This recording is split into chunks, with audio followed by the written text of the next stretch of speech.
I would say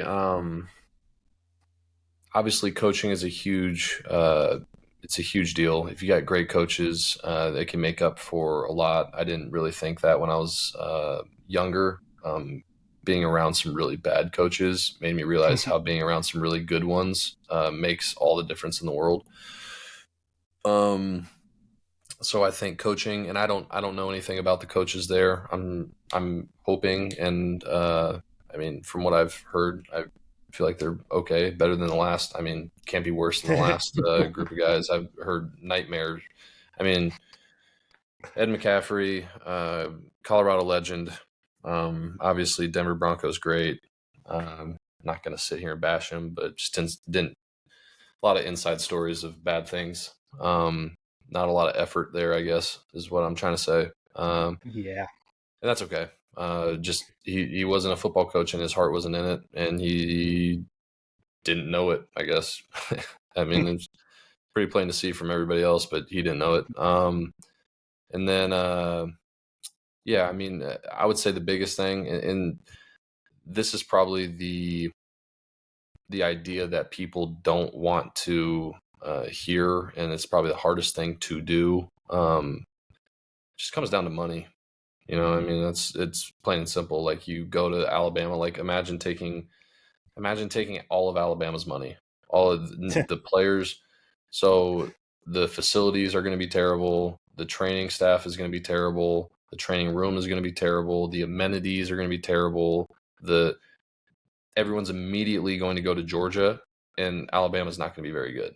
So like you win recruiting by having the best stuff, and that's like the difference between the NFL and like when I went to the Vikings, we've got Sam Bradford sitting three lockers down from me making $25 million a year. And the Vikings facility at the time, Vikings facility now is state of the art. But my rookie year, it was the same one from 40 years prior, and we were literally in a rat infested basement, and we Ooh. have guys in here making $25 million a year. So like, because they own your contract and your rights, and you're not going to leave unless they want to trade you.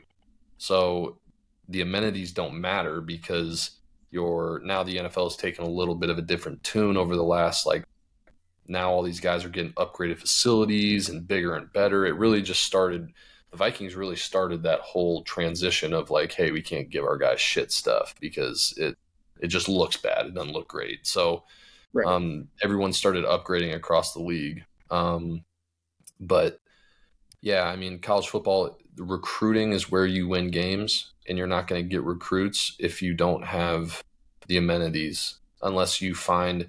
And here's the thing: is like, there's plenty of guys out there that are diamonds in the rough that you can find. It takes really good coaches to find them. It's really tough, and it's not an easy thing. But if you can't rely on, think about it. All these guys that nobody else wanted, you might hit on a couple of those on a team, but you're not going to hit on a lot of them. I mean, you might hit on like one or two out of 10 that nobody else wanted that there's now. So that, like, that's my point, is if you're going to get the guys that are good football players, you have to have good facilities. You have to have a good weight room. You have to have good coaches. You have to pay people. You have to pay coaches more to get good coaches. You have to. So, and that's the hardest thing to do for a school like Northern Colorado. And that's what puts them behind the eight ball, because you go to a school like Montana, where the whole state of Montana, like that's their NFL team. So like it's going to be hard to compete with people like that. Like I think Northern Colorado probably caught a little bit of lightning in a bottle with like our senior class. We had a lot of guys that people didn't want that were really good.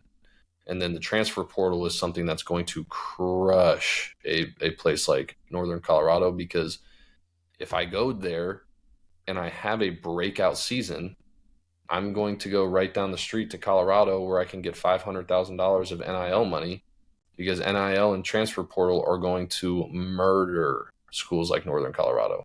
Because like you might get an NIL deal from Roma's for $50, like get a free pizza, or I can go to Colorado where they're handing out Rolls Royces.